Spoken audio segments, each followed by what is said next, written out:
الحمد لله رب العالمين والعاقبة للمتقين والصلاة والسلام على أشرف الأنبياء والمرسلين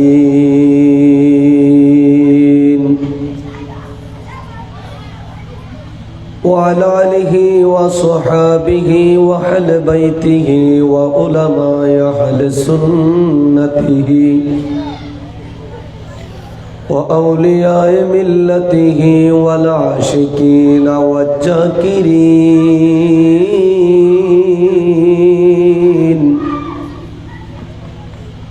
والحمد لله رب العالمين.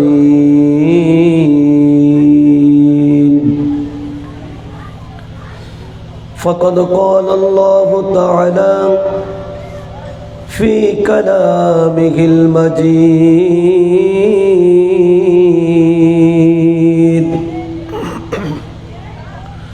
وفي فرقان الحميد.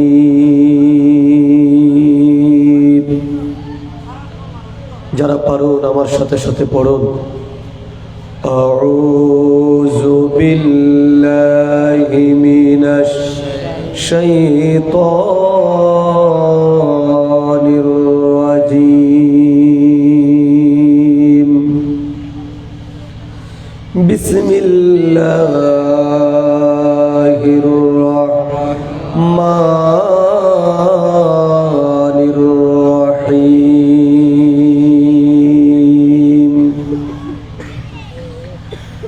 إذا جاء نصر الله والفتح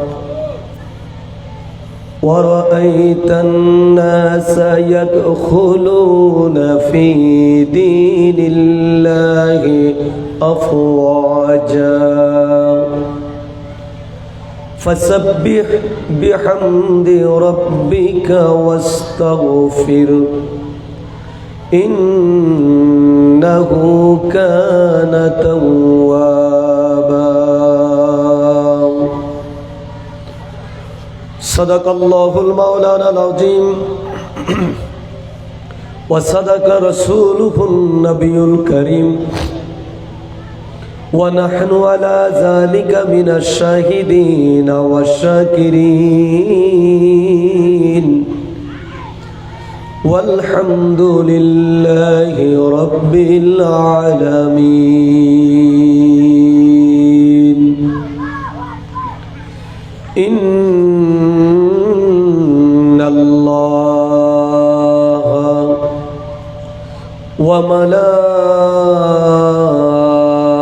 وملائكته يصلون على النبي يا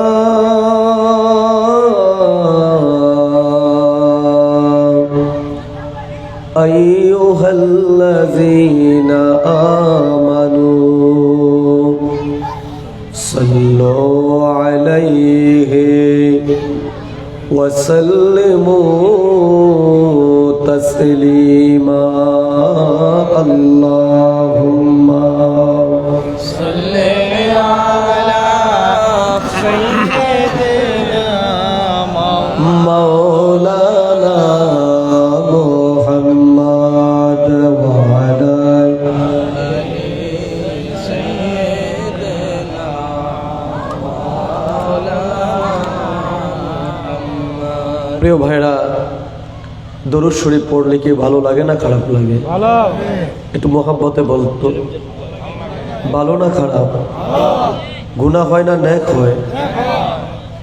শুধু নেক হয় তা না, কেউ যদি আল্লাহর হাবিবের উপরে একবার দরুদ শরীফ পাঠ করে আল্লাহ পাক তার জীবনের 10টি গুনাহ তিনি মাফ করে দেন। সুবহানাল্লাহ। আর আসতে বলেন সুবহানাল্লাহ। জবান খুলে বলুন আল্লাহু আকবার। আল্লাহু আকবার। আরে জোরে বলুন ইয়া রাসূলুল্লাহ। ইয়া রাসূলুল্লাহ। 10টি গুনাহ মাফ করেন, 10টি রহমত ওই বান্দার উপরে তিনি নাজিল করেন। সুবহানাল্লাহ। শুধু তাই না, ওই বান্দাকে আল্লাহ তাবারক তাআলা তার আমলের মধ্যে 10টি নেকিও তিনি দান করে দেন। যেই দুরূদ শরীফের এত এত ফজিলত, ওই নবীজির দুরূদ শরীফ পড়তে আমাদের ভালো লাগে কি লাগে না? জোরে বলেন না। ভালো লাগার কথা, কারণ আমার নবীর দুরূদ হলো, আমার নবীজির মহাব্বত হলো ঈমানের ফাউন্ডেশন। নবীর মহাব্বত যার অন্তরে আছে তাকে ঈমানদার বলে, যার ভিতরে নবীর মহাব্বত নাই তাকে বেঈমান বলে। অর্থাৎ ঈমান আর বেঈমানের মধ্যে যে পার্থক্য, সে পার্থক্যটা হলো আমার নবী, আপনার নবী রহমাতাল লিল আলামিনের মহাব্বত। জবান খুলে বলেন মারহাবা। আর একটু জবান খুলে বলেন আল্লাহু আকবার। বলেন ইয়া রাসূলুল্লাহ। ওই নবীর মহাব্বতে একটু জবান খুলে উচ্চ কণ্ঠে আমরা সকলে দরুদ শরীফ পড়ে আল্লাহুম্মা সাল্লি আলা সাইয়্যিদিনা মুহাম্মাদ ওয়া আলা আলিহি মাওলানা মুহাম্মদ। আল্লাহুম্মা সাল্লি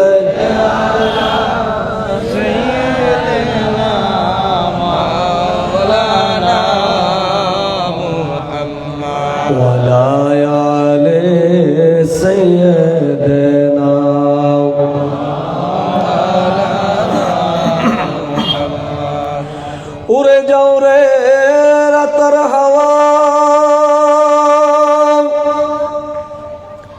যাও রে উড়ে মদিনা,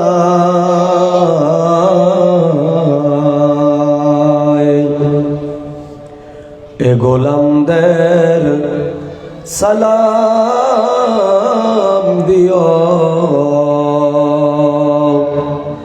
নবীজির পাক রওয়া যায়। আল্লাহুম্মা সাল্লি আলা সাইয়্যিদিনা মাওলানা মুহাম্মদ ওয়া আলা আলি সাইয়্যিদিনা মাওলানা जमियो जमात तुम्हारे लिए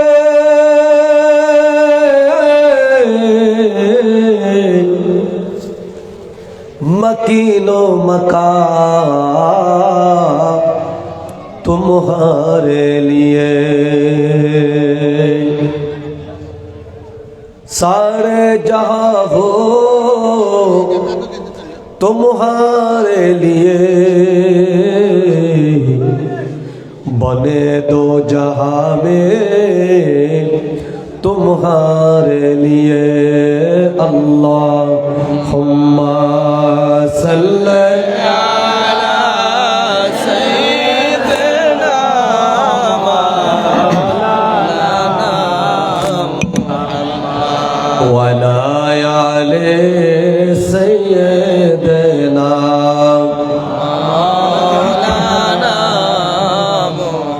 रसूल। तुम्हारी कारणे विशाले भुवने विशाले भुवने আমার আল্লাহ জির পরিচয়। আল্লাহুম্মা সাল্লি আলা সাইয়্যিদিনা মাওলানা মুহাম্মদ ওয়া আলা আলি সাইয়্যিদিনা মাওলানা মুহাম্মদ। একটু জিকির করেন লা ইলাহা ইল্লাল্লাহ, জোরে লা ইলাহা ইল্লাল্লাহ, লা ইলাহা ইল্লাল্লাহ জোরে লা ইলাহা ইল্লাল্লাহ হাসবি রব্বি জাল্লাল্লাহ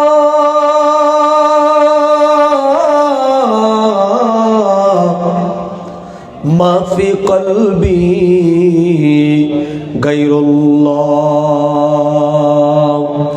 এ নূর মুহাম্মদ সাল্লাল্লাহ বলো নূর মুহাম্মদ সাল্লাল্লাহ বলো লা ইলাহা ইল্লাল্লাহ জোড়ে লা ইলাহা ইল্লাল্লাহ ও লা ইলাহা ইল্লাল্লাহ হয় না লা ইলাহা ইল্লাল্লাহ জোড়ে লা ইলাহা अल्लाह अल्लाह बोलो बंदे अल्लाह अल्लाह बोलो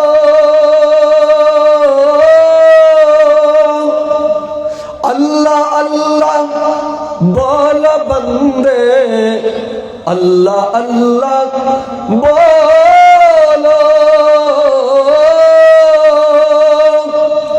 जिक्र मौला कहते कहते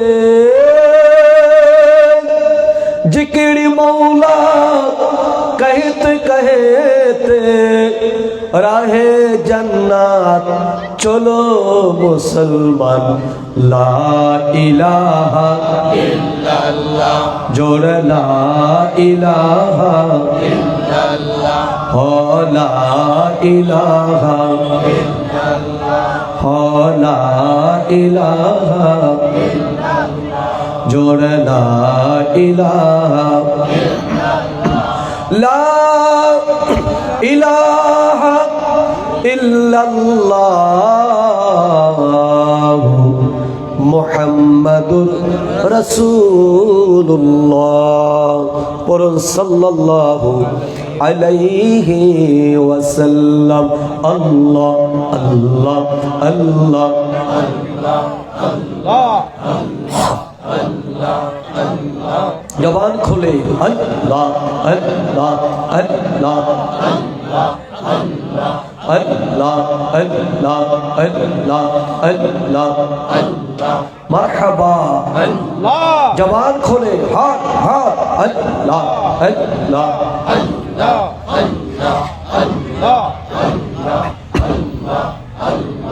अल्लाह अल्लाह अल्लाह अल्लाह अल्लाह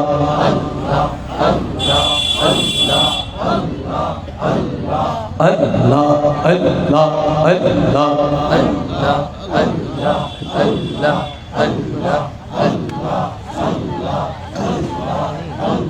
फैन बिलटा कोথায় अल्लाह ला इलाहा इल्लल्लाह मुहम्मदुर रसूलुल्लाह বলুন সাল্লাল্লাহু তাআলা আলাইহি ওয়াসাল্লাম। উপস্থিত মুআজ্জাজ মুহতারাম, অধ্যকার আয়োজিত চরনাগের খান্দা বাইতুল নূর জামে মসজিদ ও কবরস্থানের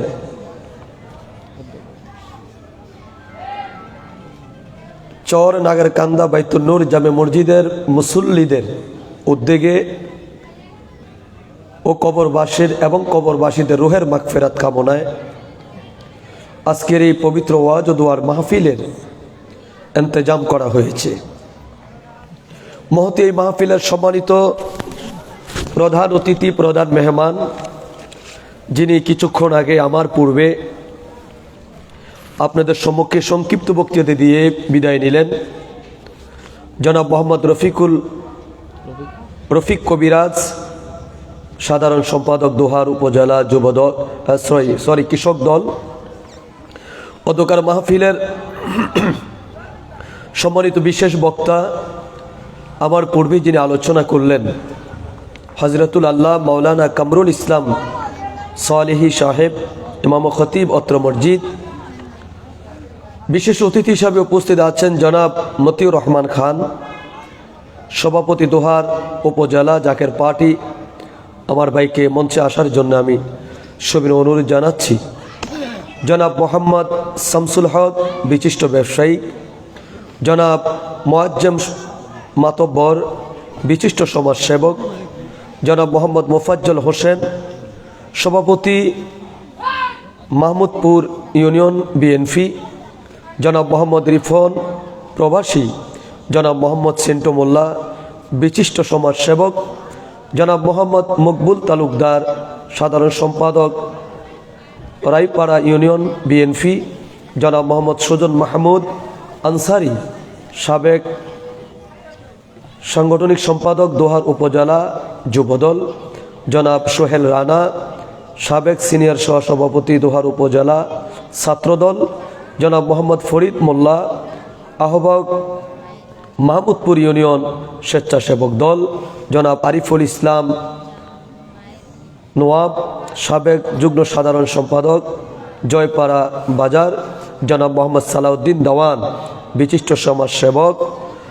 সভাপতিত্বের আসন যিনি অলঙ্কিত করেছেন জনাব মোহাম্মদ ইউসুফ খান, সহসভাপতি অত্র মসজিদ কমিটি, এবং মাহফিল পরিচালনার দায়িত্বে যিনি আছেন জনাব মোহাম্মদ হারুনুর রশিদ, সাংগঠনিক সম্পাদক অত্র জামে মসজিদ।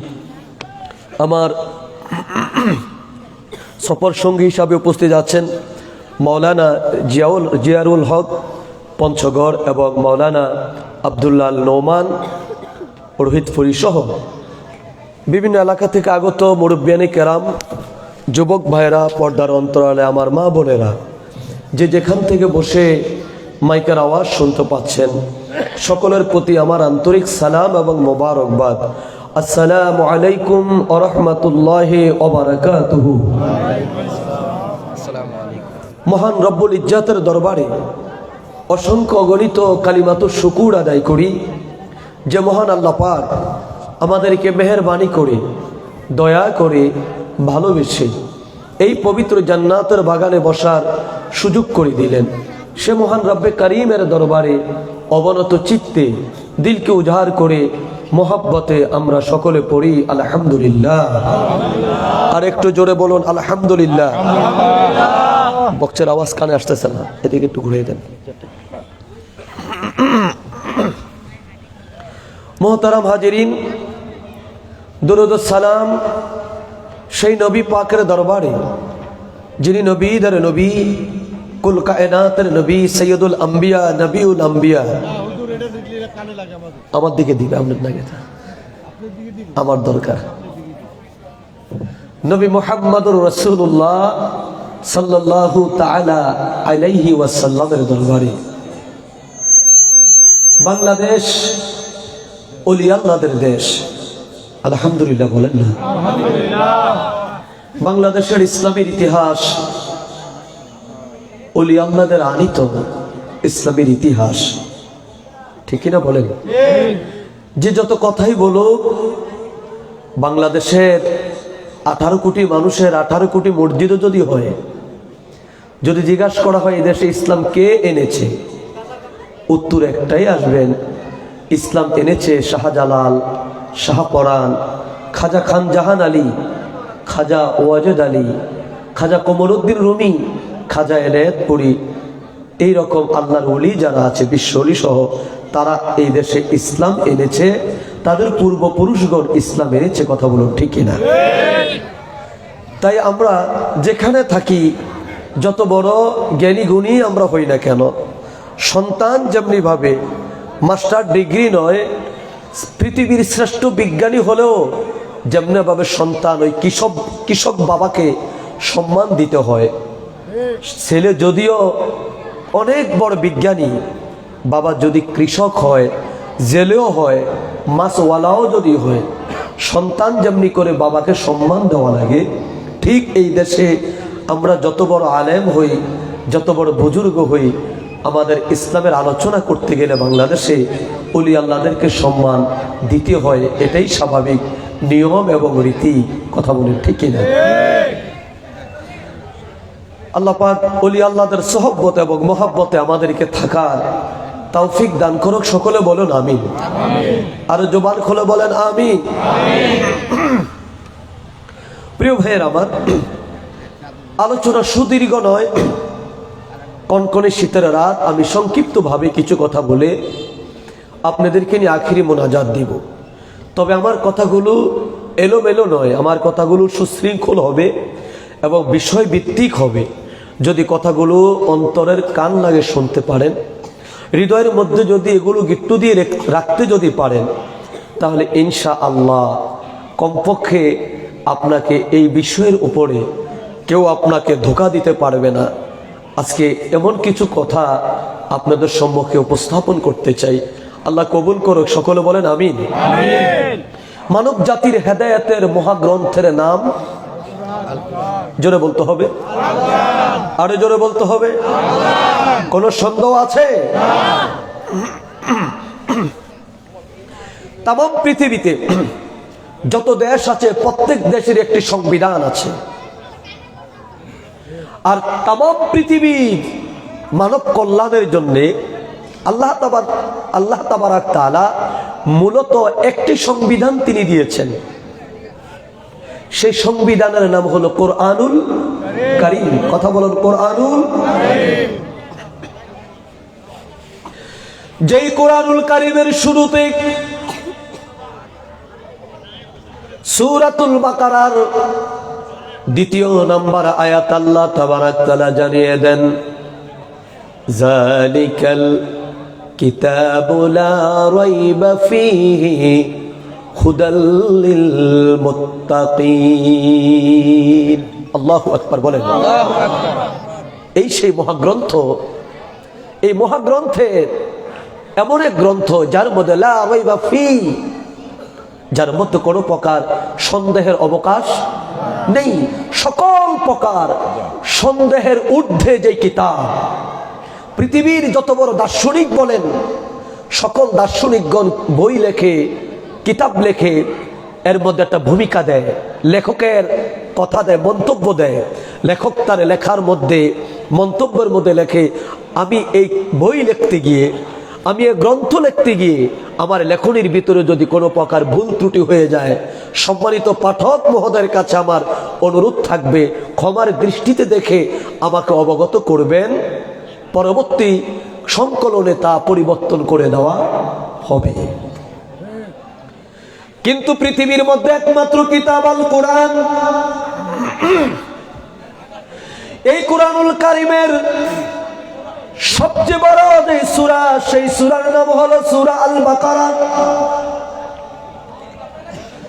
ওই সূরা আল বাকারার মধ্যে আল্লাহ তাবারাক তাআলা ভূমিকার মধ্যে জানিয়ে দেন, জালিকাল কিতাব, এই সেই কিতাব যার মধ্যে কোনো প্রকার সন্দেহ নাই, সন্দেহের কোনো অবকাশ নাই। হুদাল লিল মুত্তাকিন। মারহাবা, মারহাবা বলেন না। হুদাল লিল মুত্তাকিন, এটা হলো মুত্তাকিনদের জন্য হেদায়েত। এর মানে মুত্তাকি কারা? তাকওয়া যাদের আছে, ইত্তাকুল্লাহ, আমার আল্লাহকে যারা ভয় করে তাদেরকে মুত্তাকি বলা হয়, তাদেরকে তাকওয়াবান বলা হয়। এর মানে হলো আমার আল্লাহকে যারা প্রভু বলে মানে, আমার আল্লাহর জাহান্নামের আযাবকে যারা ভয় করে, আমার আল্লাহ রাব্বুল আলামিনের কঠিন বিচারকে যারা ভয় করে, আল্লাহ তাবারাক তাআলাকে যারা ভয় পান, তারা হলো মুত্তাকি, তারা হলো মুমিন, ঈমানদার। জবান খুলে বলেন মারহাবা। আল্লাহ বলেন হুদাল লিল মুত্তাকিন, এটা হলো মুত্তাকিনদের জন্য হেদায়েত। এরপর আমার আল্লাহ তাবারাক তাআলা বলে মুত্তাকি যারা কারা জানেন? মুত্তাকির একটা ডেজিগনেশন আমার আল্লাহ পাক 3 নম্বর আয়াতের মধ্যে আমার আল্লাহ দিয়ে দিলেন। আল্লাহ বললেন, আল্লাযীনা ইউমিনুনা বিল গায়বি ওয়া ইউকিমুনাস সালাতা ওয়া মিম্মা রাযাকনাহুম ইউনফিকুন। জবান খুলে বলেন মারহাবা। আল্লাহু আকবার বলেন। আল্লাহ বলে আল্লাযীনা ইউমিনুনা বিল গায়ব, মুমিন তো হলো তারা মুত্তাকি তো হলো তারা ইউমিনুনা বিল গায়ব, যারা আমি আল্লাহর অদৃশ্যের উপরে বিশ্বাস স্থাপন করলো। আল্লাহকে কখনো আমরা দেখি নাই, দেখেছেন? কথা বলেন, দেখেছেন? আল্লাহকে আমরা কখনো দেখি নাই, তারপর আমরা আল্লাহকে ভয় করি। জাহান্নামের আযাব কখনো আমরা দেখি নাই, তারপরও জাহান্নামকে আমরা ভয় পাই। আল্লাহর জান্নাত আমরা কখনো দেখি নাই, তারপরে ঈমান এনে আমরা জান্নাতের আশাবাদী। কথা বলেন ঠিক কিনা? কবরের আযাব কেমন কঠিন আমরা জানি না, আমরা কখনো দেখি নাই, ওই কবরের আযাবকে আমরা ভয় করি। আল্লাহ বলে আল্লাযীনা ইউমিনুনা বিল গায়ব, মুমিন তো হলো তারা যারা আমি আল্লাহর অদৃশ্যের উপর ঈমান আনলো। আমি আল্লাহ পাকের গায়বের উপরে যারা ঈমান আনলো না দেখে দেখে, আমি আল্লাহকে যারা ভয় করলো। ওয়া ইউকিমুনাস সালাতা, আর মুমিন তো হলো তারা যারা নামাজ কায়েম করে, যারা নামাজ প্রতিষ্ঠা করে, যারা নামাজ আদায় করে, আমার আল্লাহকে একদিকে ভয় করে, আবার আমার আল্লাহর ভয়ে আল্লাহর কুদরতি কদমের মধ্যে যারা লুটিয়ে পড়ে। আল্লাহ বলে ওয়ায়ুকিমুনাস সালাতা ওয়া মিম্মা রাযাকনাহুম ইউনফিকুন। আল্লাহ বলে মুমিন তো হলো তারা যারা আমি আল্লাহ তাদেরকে যেই সমুদয় সম্পদ দান করেছি, ওই সম্পদ থেকে যারা আমি আল্লাহর রাস্তায় যারা ব্যয় করে, আমি আল্লাহর রাস্তায় যারা বিলি করে, আল্লাহ বলে তারা হলো মুমিন, তারা হলো ঈমানদার। জবান খুলে খুলে বলেন মারহাবা, আল্লাহু আকবার বলেন। তারা কি? ঈমানদার। কথা বলেন, তারা কি? তারা হলো ঈমানদার। প্রিয় ভাইয়েরা আমার, এই কুরআনুল কারীমের সূরার সংখ্যা হলো 114। কয়টি? একটু মোহাব্বতে বলতে হবে, কয়টি? 114টি সূরা। এর মধ্যে আমি আপনাদের সম্মুখে আজকে একটি সূরা, আমাদের আব্বাস আলী ভাই, আপনাদের এই দোহার এলাকার একটি ঐতিহ্য, একটি নিয়ম, সেটি হলো আলোচনার মধ্য দিয়ে বক্তাকে তারা হাদিয়া দেন। আমাদের আব্বাস আলী ভাই তিনিও আমাকে দিয়েছেন 500 টাকা। মারহাবা বলেন, আরে জোরে বলেন আল্লাহু আকবার। আল্লাহ আমার ভাইয়ের এই দানটাকে সাদকায়ে জারিয়া হিসাবে, উত্তম দান হিসাবে কবুল করুক। সকলে বলেন আমিন। জবান খুলে বলেন আমিন। গভীর মনোযোগ। সূরাতুল, ছোট্ট একটি সূরা তেলাওয়াত করেছি, যে সূরার নাম হলো সূরা নসর। কি নাম? জবান খুলে বলুন, কি নাম? আমাদের দেশে নতুন করে একটি শ্রেণী এখন উদয় হয়েছে, যাদের প্রকাশ ঘটেছে। কোন শ্রেণী তারা? তারা হলো ওই শ্রেণীর মানুষ যারা বলে বেড়ায় আল্লাহর নবীর গুনাহ ছিল, আল্লাহর নবীর ভুল ছিল, যার কারণে আল্লাহ পাক নবীকে তওবা করার কথা বলেছে। নাউজুবিল্লাহ বলবেন? আরে জোরে বলেন নাউজুবিল্লাহ। আমাদের আহলে সুন্নাত ওয়াল জামাতের আকীদা হলো, বিশ্বাস হলো, সকল নবীগণ হলেন মাসুম। কথা বলেন, সকল নবীগণ কি? সকল নবীগণ হলেন মাসুম। তাদের কোনো গুনাহ নাই। তাদের কি নাই? তাদের কোনো গুনাহ নাই। প্রিয় ভাইয়েরা, বন্ধুরা, সূরা নসর আমি তেলাওয়াত করেছি। এই কুরআনুল কারীমে যতগুলো সূরা অবতীর্ণ হয়েছে, প্রত্যেকটা সূরা অবতীর্ণ হওয়ার পিছনে এক একটি করে ঘটনাবলী রয়েছে। আল্লাহ তাবারাক তাআলা কোন ঘটনা ছাড়া কুরআনুল কারীমের একটি আয়াতও তিনি নাজিল করেন নাই, প্রেক্ষাপট ছাড়া কোরআন নাজিল করেন নাই। আল্লাহর নবী রাহমাতাল লিল আলামিনের উপরে সূরা নসর নাজিল হলো। কখন নাজিল হলো? আল্লাহর নবী রাহমাতাল লিল আলামিন যখন হজ করতে মদিনা থেকে যখন তিনি মক্কাতুল মুকাররমায় গেলেন। জবান খুলে বলেন না মারহাবা। মক্কায় যখন আল্লাহর নবী হজ করার জন্য গেলেন, নবীজি রাহমাতাল লিল আলামিন হজ করলেন। হজ করে আমার নবী সরকার দু আলম আমার নবী রাহমাতাল লিল আলামিন, আমার নবী সরকারে দু আলম আরাফার ময়দানে আমার নবী অবস্থান করে। জবান খুলে বলেন না মারহাবা। নবী আরাফার ময়দানে অবস্থান করে, এর মধ্যে আল্লাহ তাবারাক তাআলা হযরত জিবরিল আলাইহিস সালাতু ওয়াস সালামকে নবীজির দরবারে প্রেরণ করলেন, নবীর দরবারে পাঠিয়ে দিলেন। আমার প্রিয় ভাইরা, এর মধ্যে মক্কা বিজয় হলো, পৃথিবীর বিভিন্ন দেশ ইসলামের দাওয়াত পেয়েছে। পৃথিবীর বড় বড় রাষ্ট্রপ্রধানের কাছে আমার নবী কালিমার দাওয়াত পৌঁছে দিয়েছে। মক্কা বিজয় হলো, পৃথিবীর বড় বড় রাজা বাদশাদের কাছে কালিমার দাওয়াত হলো। আল্লাহর নবী হজে আসলেন, নবী হজে এসে নবী আমার আরাফার ময়দানে জিবরিল আল্লাহর হাবিবের দরবারে এসে উপস্থিত হলেন। আল্লাহর হাবিবের দরবারে এসে আল্লাহর নবী রাহমাতাল লিল আলামিনকে সালাম দিলেন। সালাম দিয়ে বললেন, ইয়া রাসূলুল্লাহ, ইয়া হাবিবাল্লাহ, হুজুর, আল্লাহ রাব্বুল আলামিন আপনার কাছে ওহী নাজিল করেছে। আল্লাহর নবীর কদমে দাঁড়ায়া জিবরিল তেলাওয়াত শুরু করলেন। যারা পারো আমার সাথে সাথে তেলাওয়াত করে, কারণ কোরআনুল কারীম এমন একটি মহাগ্রন্থ, একবার যদি কেউ আল্লাহ বলে ডাক দেয়, আলিফ হরফটি যদি উচ্চারণ করে, আল্লাহর নবী বলেন একটা হরফের বিনিময়ে আমার আল্লাহ 10 থেকে 70টা নেক ওই বান্দার আমলের মধ্যে দান করে দেয়। আল্লাহু আকবার বলেন। তাই যারা পারেন আমার সাথে পড়ুন, আউযু বিল্লাহি মিনাশ শাইতানির রাজীম, বিসমিল্লাহির রাহমানির রহিম, ইজা জাআ নাসরুল্লাহি ওয়াল ফাতহ। আল্লাহু আকবার বলেন। আল্লাহ বলে অচিরেই আপনাদের কাছে, অর্থাৎ রাসূল, অচিরেই আল্লাহর সাহায্য, আল্লাহর পক্ষ থেকে আপনাদের জন্য বিজয় আসতেছে। মারহাবা বলেন না। কে বলছেন? আল্লাহ বলছেন। আল্লাহর পক্ষ থেকে সাহায্য এবং আল্লাহর পক্ষ থেকে বিজয়, দুটি আপনার জন্য আমি আল্লাহ দিয়ে দিলাম। ওয়ারাআইতান নাসা ইয়াদখুলুনা ফি দীনিল্লাহি আফওয়াজা।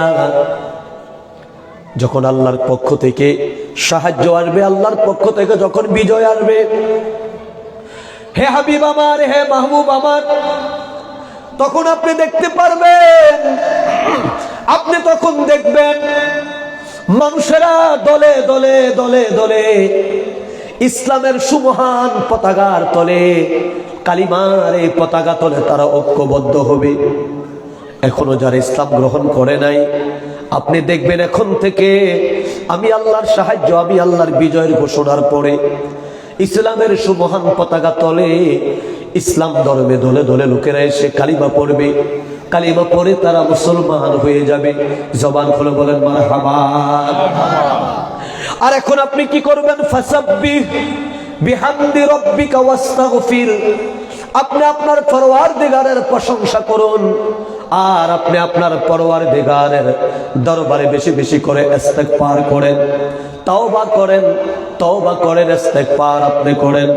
প্রিয় ভাইয়ের আমার, সূরা নসর নাজিল হয়ে গেল।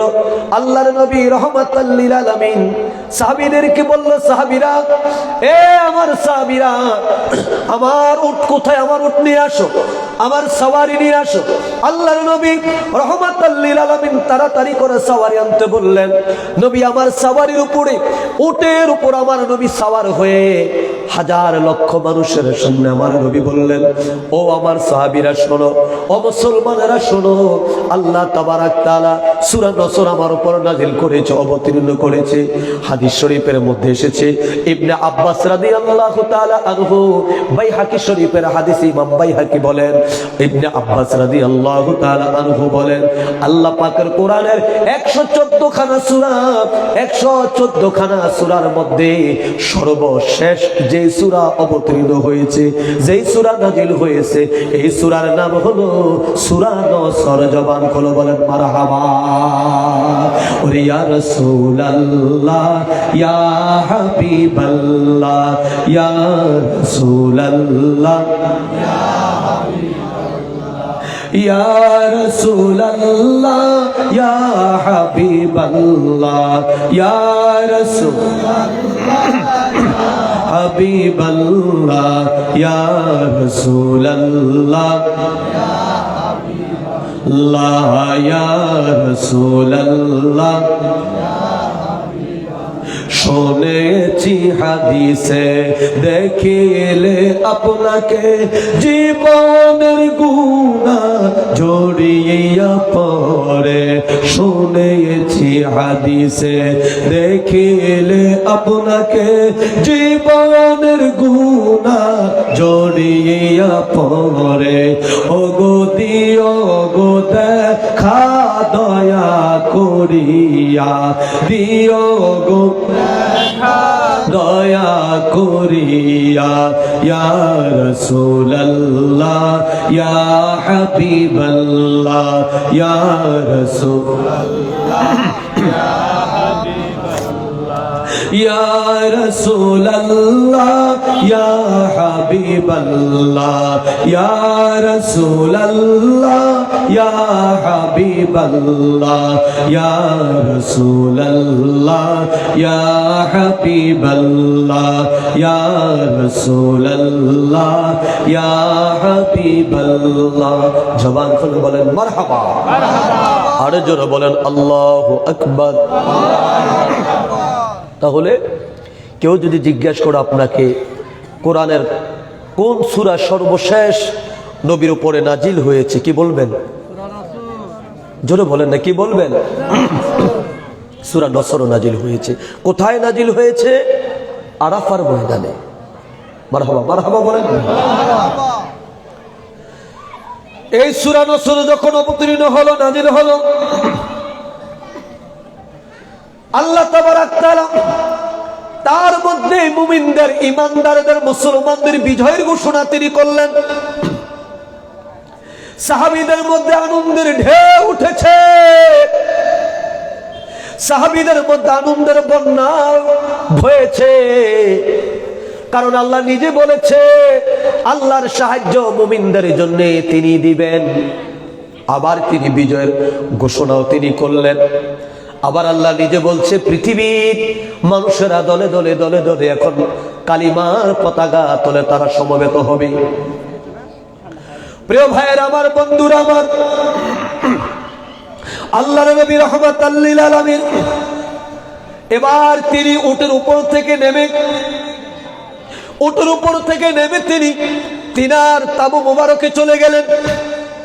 খাতুনে জান্নাত হযরতে ফাতিমাতুজ জোহরা রাদিয়াল্লাহু তাআলা আনহা এই সূরা নাজিল হওয়ার পর তিনি চোখের পানি ছেড়ে কাঁদতে আরম্ভ করলেন। আল্লাহু আকবার বলেন। যখন সাহাবী কেরাম আনন্দে বিভোর, বিজয়ের আনন্দের খবর পেয়ে তারা আনন্দে বিভোর হয়ে আছে, খাতুনে জান্নাত তাঁবুর ভিতরে বসে চোখের পানি ছেড়ে কাঁদতে আরম্ভ করলেন।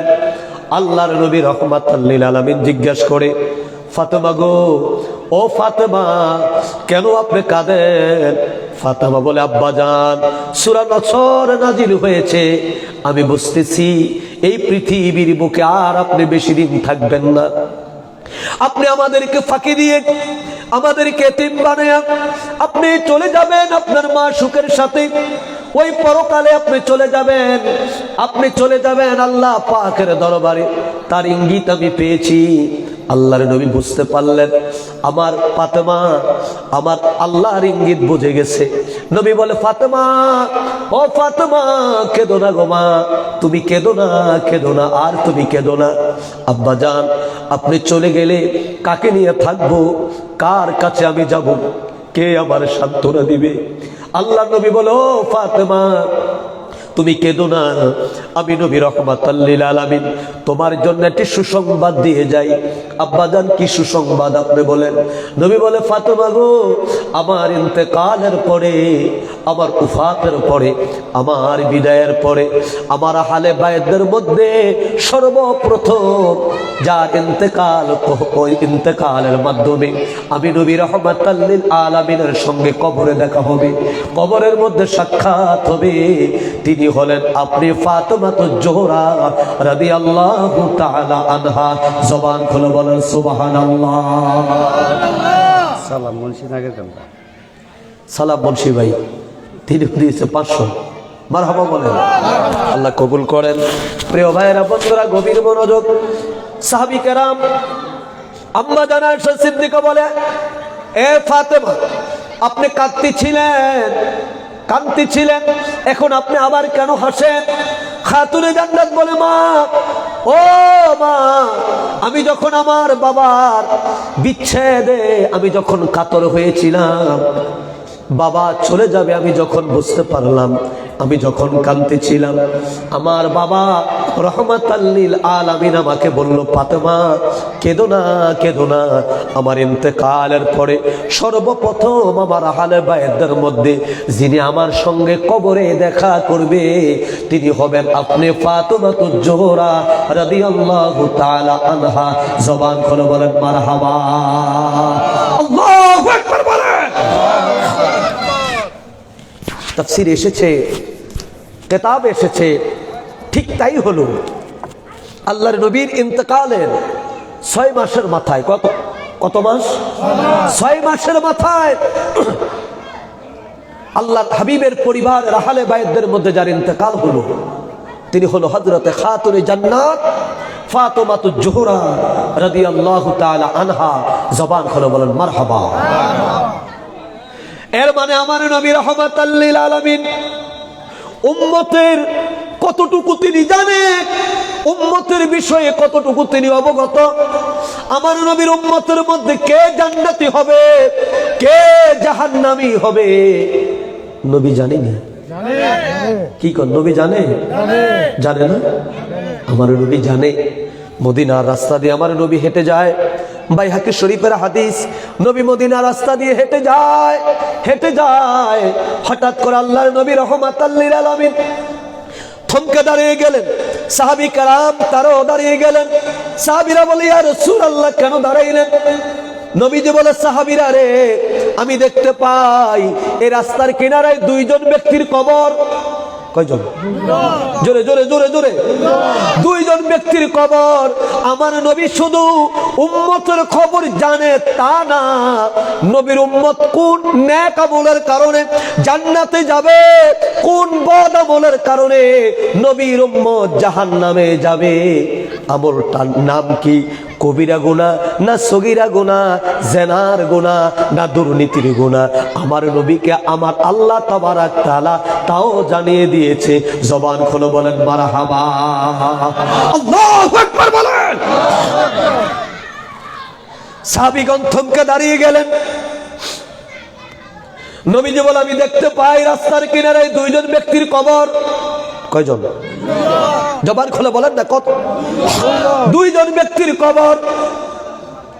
সাহাবীরা বলে, ইয়া রাসূলুল্লাহ, এরপর? নবী বলে, আমি দেখতে পাই এই কবরবাসীদের কবরের মধ্যে জাহান্নামের আযাব চলছে, জাহান্নামের আযাব চলছে। আল্লাহর নবীর সাহাবীরা কয়, ইয়া রাসূলুল্লাহ, আল্লাহু আকবার বলেন না। যেহেতু নবী দেখে, ওই মানুষগুলো হলো কবরে, নবী হলো জগতে। কবরে আযাব হয়, নবী দেখে। নবী কি সাহাবীরা কয়, ইয়া রাসূলুল্লাহ, কোন বদ আমলের কারণে তাদের কবরে জাহান্নামের আযাব হয় একটু জানতে চাই। আমার নবী কয়, বড় কোনো গুনাহ না, বড় কোনো অপরাধ না, ছোট্ট ছোট্ট অপরাধের কারণে তাদের কবরের মধ্যে জাহান্নামের আযাব হয়। আমার দোহারের যুবক ভাইয়েরা, আমার মা বোনেরা, আমার মুরব্বী বাবারা খুব গভীর মনোযোগ দিয়ে শোনেন। আল্লাহর হাবিব বলেন, ও সাহাবীরা, বড় কোনো অপরাধের কারণে নয়, ছোট্ট ছোট্ট কিছু অপরাধের কারণে, কিছু কিছু খারাপ অভ্যাসের কারণে তাদের কবরের মধ্যে জাহান্নামের আযাব হচ্ছে। সাহাবীরা বলে, ইয়া রাসূলুল্লাহ, অপরাধগুলো কি? আমরা একটু জানতে চাই।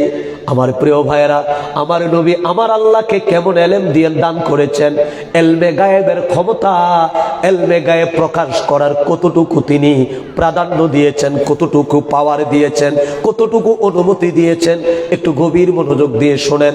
সাহাবীরা বলে, ইয়া রাসূলুল্লাহ, কোন অপরাধের কারণে আযাব হয়?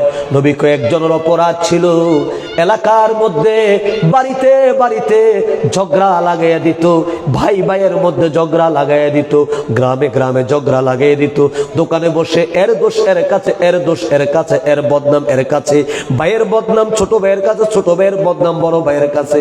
আছে না নাই? কথা বলেন, আছে না নাই? ছোট ভাইয়ের বদনাম বড় ভাইয়ের কাছে, বড় ভাইয়ের বদনাম ছোট ভাইয়ের কাছে, দুই ভাইয়ের মধ্যে ঝগড়া লাগাইয়া দিত, বাড়ির বাড়ি পাড়ায় পাড়ায় ঝগড়া লাগিয়ে দিত। এই অপরাধের কারণে তার কবরের মধ্যে জাহান্নামের আযাব হয়। সাহাবীরা বলে, ইয়া রাসূলুল্লাহ, দ্বিতীয় ব্যক্তির কবরে কেন আযাব হয় জানতে চাই। আমার প্রিয় ভাইয়েরা, গভীর মনোযোগ দিয়ে শুনেন। সাহাবীরা বলে, হুজুর, দ্বিতীয় ব্যক্তির কবরে কেন জাহান্নামের আযাব হয় জানতে চাই। নবীজি বলে, দ্বিতীয় ব্যক্তির কবরে জাহান্নামের আযাব হওয়ার কারণ হলো এই, ওই ব্যক্তি যখন প্রস্রাব পায়খানায়, যখন হাজত সারার জন্য যখন যেত, বাথরুম টয়লেটে যখন যেত, বা প্রস্রাবের স্তেঞ্জায় যখন যেত, ওই ব্যক্তি প্রস্রাব থেকে নিরাপদ থাকতে পারত না।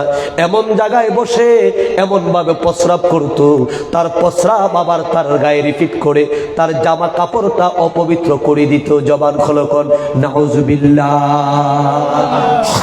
আছে না নাই? এখন তো আমার দেশ মদিনার কালচার বলে এখন ইউরোপের কালচার ধরেছে।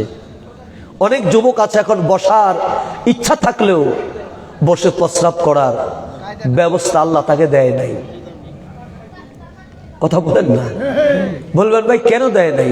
প্যারালাইসিস না, প্যারালাইসিস হয় নাই, এমন ফ্যান পড়েছে, এমন ফ্যান পড়েছে, এই ফ্যান পড়ে এটা নিয়ে বসার মতো কোনো ব্যবস্থা নাই,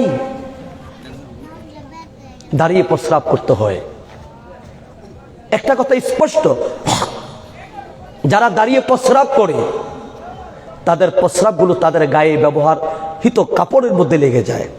আল্লাহ নবী বলে, এই যে তার প্রস্রাব তার গায়ের জামা এসে অপবিত্র করে দিল, এই ছোট্ট একটি অপরাধের কারণে এই ব্যক্তির কবরের মধ্যে জাহান্নামের আযাব হচ্ছে, আমি দেখতে পাচ্ছি।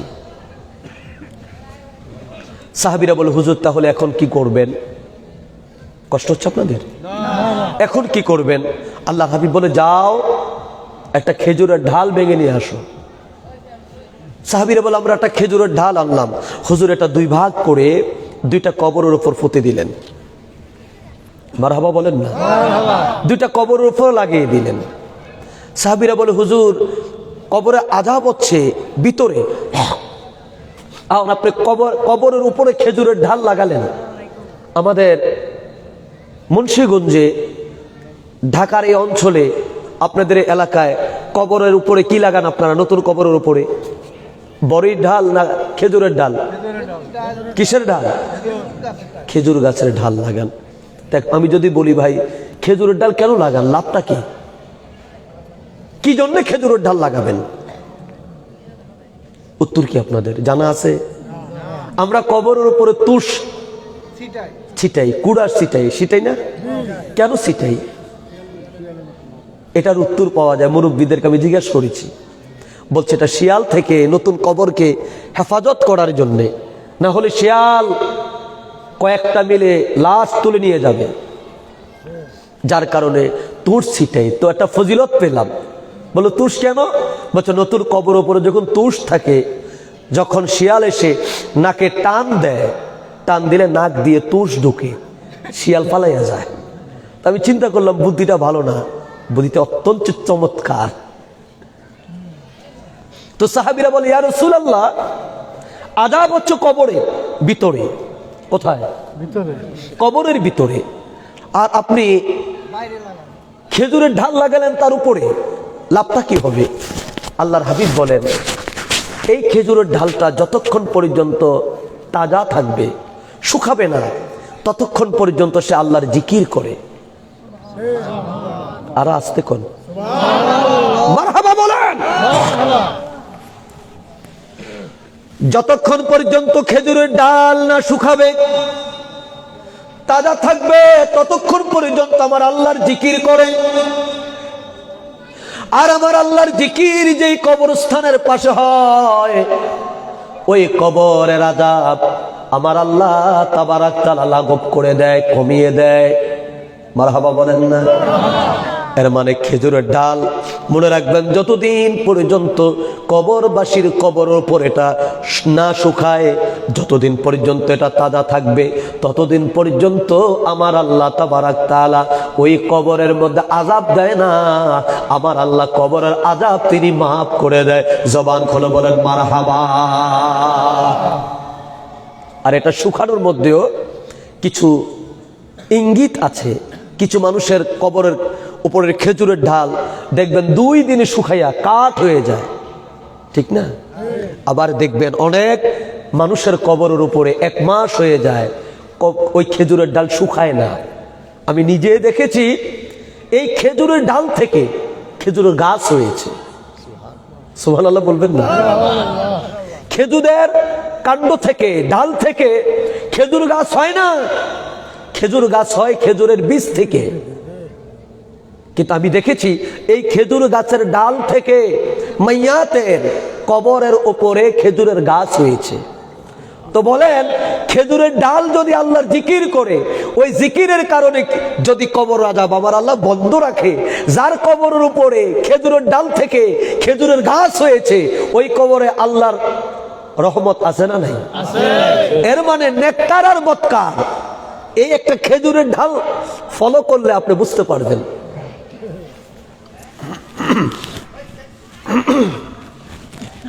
নবীজি আমার রাহমাতাল লিল আলামিন বলেন, যার কারণে আমি তাদের কবরের উপরে খেজুরের কাণ্ড, খেজুরের ঢাল আমি লাগিয়ে দিয়েছি। ইউসাব্বিহু লিল্লাহি মা ফিস সামাওয়াতি ওয়া মা ফিল আরদ। কারণ 7 এবং আসমান জমিনের মধ্যে আল্লাহর যত সৃষ্টি আছে, সব সৃষ্টি হর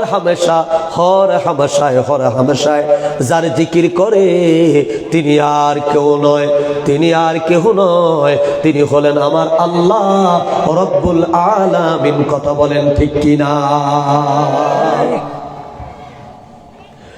প্রিয় ভাইয়েরা আমার, আল্লাহর নবী রাহমাতাল লিল আলামিন এমন এক জ্ঞানের ভান্ডার আমার নবী ছিলেন, এমন এক জ্ঞানের নগরী আমার নবী ছিলেন। নবী বলে, আনা মাদিনাতুল ইলমি ওয়ালিগুন বাবুহা। নবী কো, আমি হলাম জ্ঞানের নগরী। জ্ঞানের কি? জোরে, জ্ঞানের কি? আমি হলাম জ্ঞানের নগরী, আর আমার আলী হলো সেই নগরীর দরজা। আজকে আমরা কোন নবীর সাথে নিজের তুলনা করি? আমরা নবীর হাদিস পড়া আমরা নবীর সাথে তুলনা করি। আমরাও নবীর মতো মানুষ। কোথায় আগরতলা আর কোথায় চকির তলা, নাম তলা হলে এক হয় না, এর মধ্যে কামের পার্থক্য থাকে। নবীও মানুষ, আমরাও মানুষ, তবে আমার নবী আমার মতো মানুষ না, আমার নবী আপনাদের মতো মানুষ না। আমার নবী অতুলনীয় মানুষ। আমার নবীর সাথে এই পৃথিবীর কোনো মানুষের তুলনা হয় না, কোনো মানুষের তুলনা হবে না, হবে না। কথা বলেন ঠিক কিনা?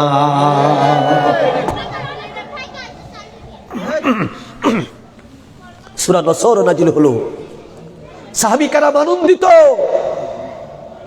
হযরত আবু বকর সিদ্দিক রাদিয়াল্লাহু তাআলা আনহু চোখের পানিতে হাউমাউ করে কাঁদতে আরম্ভ করলেন। সাহাবীরা বলে, আবু বকর কেন কাঁদেন? আপনার কান্নার কারণ কি জানতে চাই। আজকে তো আমার নবী আমাদেরকে আনন্দের খবর দিয়েছে, খুশির খবর দিয়েছে।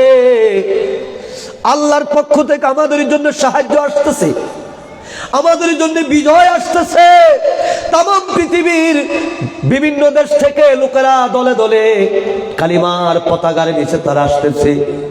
আপনি কেন কাঁদেন? হযরতে আবু বকর বলে, ও নবীর সাহাবীরা, এ নবীর সাহাবীরা, তোমরা যেমনটা বুঝেছ বিষয়টা এমনটা নয়। তোমরা শুধু বিজয়ের ঘ্রাণ পেয়েছ, কিন্তু বিজয়ের সঙ্গে সঙ্গে কি হারে যাচ্ছে তার খবর তো তোমরা রাখো না। লোকেরা বলল, আবু বকর আপনার কথা বুঝলাম না, বুঝে বলেন। আবু বকর বলল, তোমরা কি শোনো নাই আল্লাহ রাব্বুল আলামিন যেমনি ভাবে বিজয়ের ঘোষণা তিনি আমাদেরকে দিলেন, আবার ঠিক তেমনি ভাবে তৃতীয় আয়াতে কারিমার মধ্যে আল্লাহ বললেন, ফাসাব্বিহ বিহামদি রাব্বিকা ওয়াস্তাগফির। আল্লাহ পাক তার হাবিবকে বললেন, হাবিব আপনি আপনার প্রভুর প্রশংসা করেন, রবের প্রশংসা করেন, আর বেশি বেশি করে আপনি ইস্তিগফার পাঠ করেন, আপনি তাওবা করেন।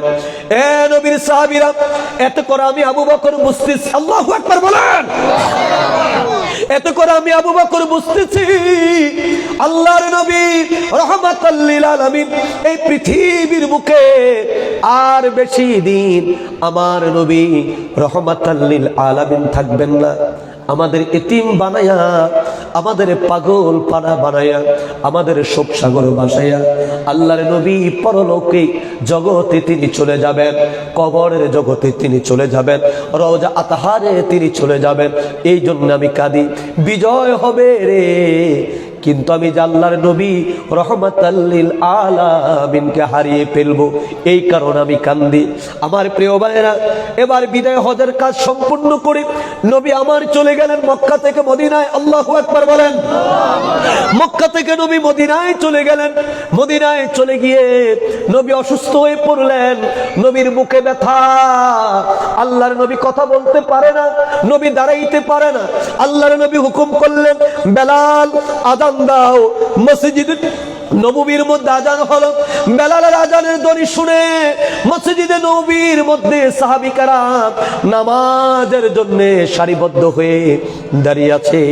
মসজিদে নববী আমার নবীর দরবার, দরবারে নববী এমন এক দরবার ছিল, আমার নবীর হুকুম ব্যতীত আল্লাহর নবীর সাহাবীরা নামাজ আদায় করতো না, নামাজে তারা দাঁড়াইতো না।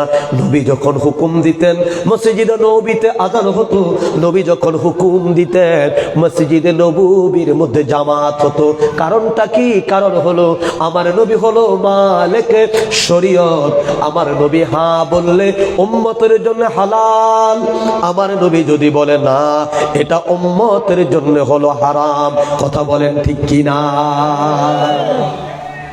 নবী যদি বলে হ্যাঁ এটা উম্মতের জন্য হালাল, আর নবী যে বিষয় বলেছে না, আপনি শরীয়তে অর্থাৎ আপনি বাহ্যিক ভাবে যতই দেখেন এটা ভালো, এটাই ভালো, এটাই ভালো, এটাই ভালো, কিন্তু নবী যদি বলেন না এটা আপনার জন্য কি হারাম, আপনার জন্য কি হারাম।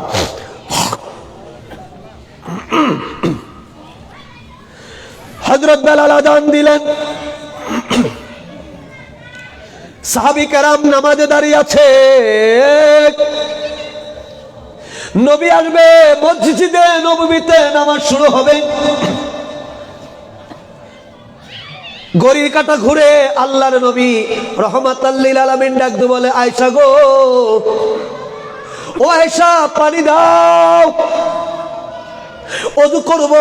আম্মা জান আয়েশা বলে, আমি নবীজিকে পানি দিলাম। নবীজি আমার ওযু করলেন, ওযু করে এবার নবী নামাজের জন্য হুজরা থেকে বের হবেন। নবী দাঁড়াইলেন, হঠাৎ করে নবীর বুকের ব্যথা বেড়ে যায়। আল্লাহর নবী বুকের ব্যথায় বেহুশ হয়ে যায়। নবী আবার জমিনে লুটিয়ে পড়ি।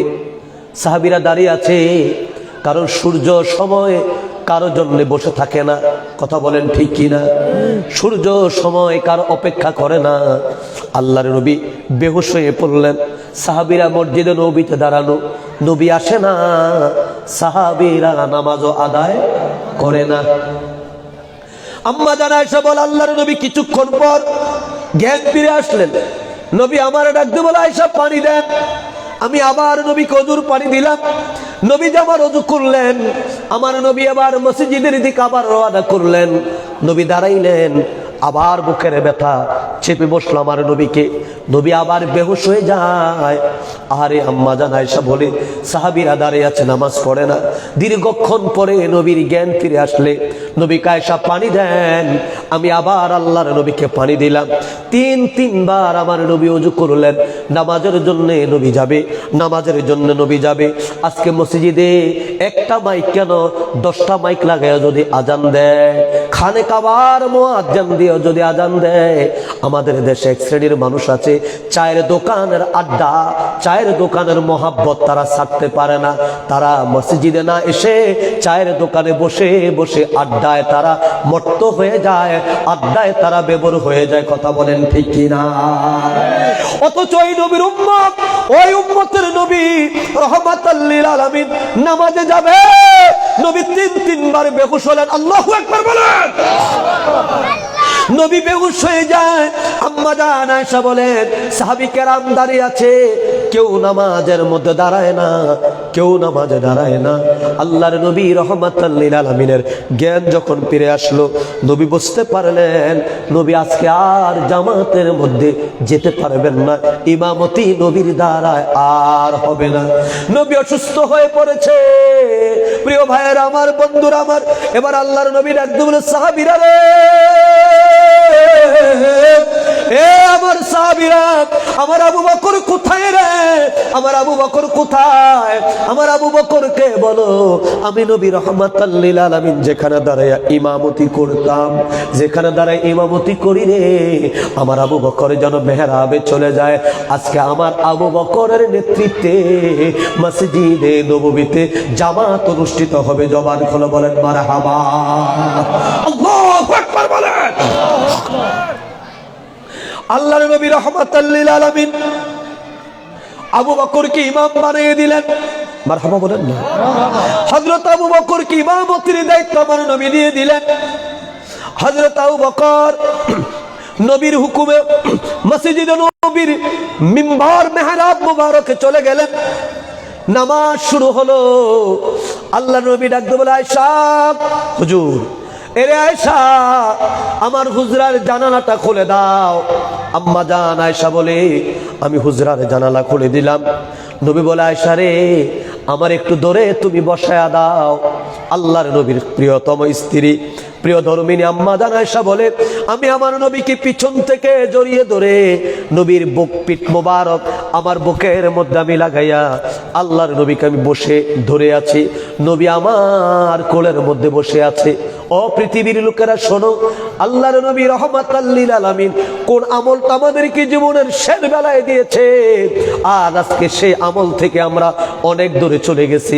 যার কারণে আমরা যতই ভালো কাজ করি না কেন, যতই ভালো থাকতে চাই না কেন, আমরা ভালো থাকতে পারি না, ভালো থাকতে পারি না, ভালো থাকতে পারি না। কারণ পৃথিবীর কোন আইনে আপনার ভালো করতে পারে না। ভালো রাখার মালিক যিনি গো, তিনি হলেন আপনার আমার রব, আমার আল্লাহ রব্বুল আলামিন। কথা বলেন ঠিক কিনা? আল্লাহু আকবার।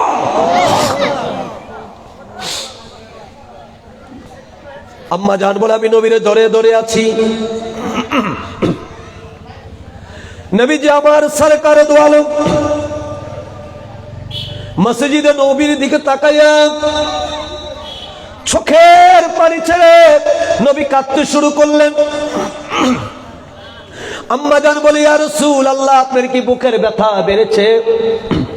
নবী বলেন না রে আয়েশা, না, বুকের ব্যথা বাড়ে নাই। নবীজি গো, তাহলে আপনি কাঁদেন কেন? কষ্ট পাচ্ছেন? না রে আয়েশা, কষ্টের জন্য কাঁদি না, বুকের ব্যথার জন্য কাঁদি না। আম্মা জান আয়েশা বলে হুজুর, তাহলে কাঁদেন কেন? নবী বলে আয়েশা, আজকের আমার চোখের পানি গো, এটা কষ্টের চোখের পানি নয়, এটা হলো আমার আনন্দের অশ্রু, এটা হলো আমার খুশির কান্না। আম্মা জান বলে ইয়া রাসূলুল্লাহ, কোন খুশিতে পড়ে আপনি কাঁদেন একটু জানতে চাই। নবীজি বলে আয়েশা, ওই খুশিতে আমি কাঁদি, তাকায়া দেখো না, তোমার বাবা হযরত আবু বকরের নেতৃত্বে আমার সাহাবীরা কত সুন্দর করে আমার আল্লাহর কুদরতি কদমে তারা সিজদা দেয়। কোনো বাধা নাই, কোনো আপত্তি নাই, কোনো বিপত্তি নাই, কোনো প্রকার কোনো কষ্ট নাই। আজকে আমি মসজিদে নববীতে যেতে পারি নাই, কিন্তু মসজিদে নববীর মধ্যে নামাজ বন্ধ হয় নাই, নামাজ চলছে আমার আবু বকরের নেতৃত্বে। ওরে আয়েশা, অথচ এমন একটা দিন আমার ছিল, এমন একটা কাল আমার ছিল, যখন নামাজ ফরজ হলো, আল্লাহু আকবার বলেন, নামাজ যখন ফরজ হলো, আমি নবী রাহমাতাল লিল আলামিন ওই নামাজ আদায় করার জন্য আমি যখন খানে কাবায় গেলাম, খানে কাবায় গিয়ে আমি আমার আল্লাহ পাকের কাবার পাশে সিজদায় পড়ে আমি যখন পড়ছি সুবহানা রাব্বিয়াল আলা, সুবহানা রাব্বিয়াল আলা, সুবহান